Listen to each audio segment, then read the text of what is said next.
tareta tholakhibane aise adu tholaga aina matam khara sida leithabagi maram se adi khaktani amana karino akhoi maitai se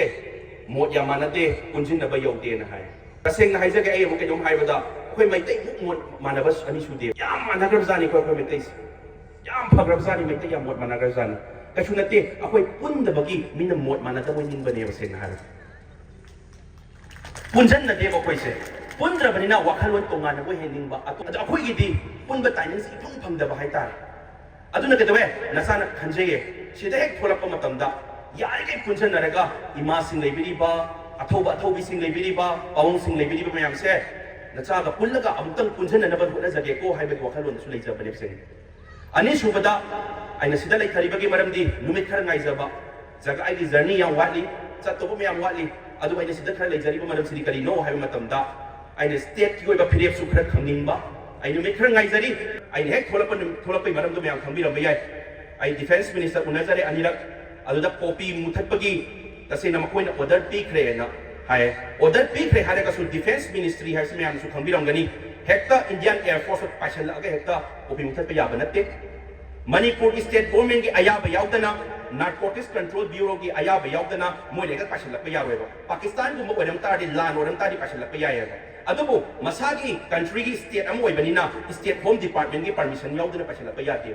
aduna ke dawe makhoi gi cookie chin narco terrorist gi khwai gi backbone ori ba copy gi business hai si muthat ta ba yade haiduna nasana hujiki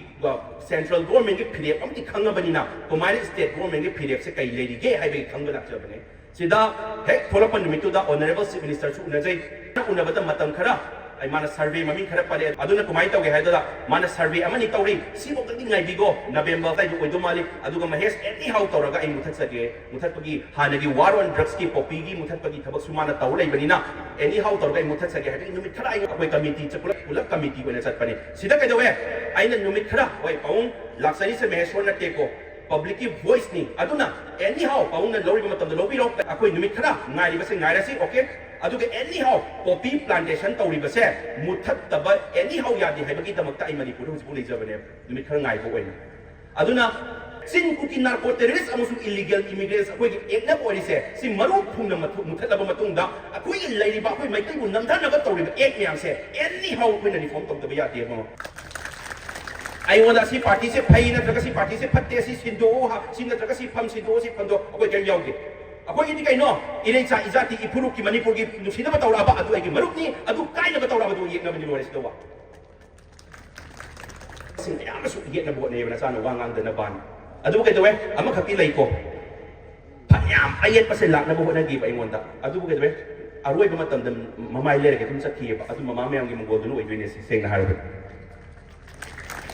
nasi ahan ba theng na bai wani nasana tv thulak pa kanda ita do mangol oi sanu he ayeda pan yau nu he ha se mayam khai biram gani bai wonda hai ko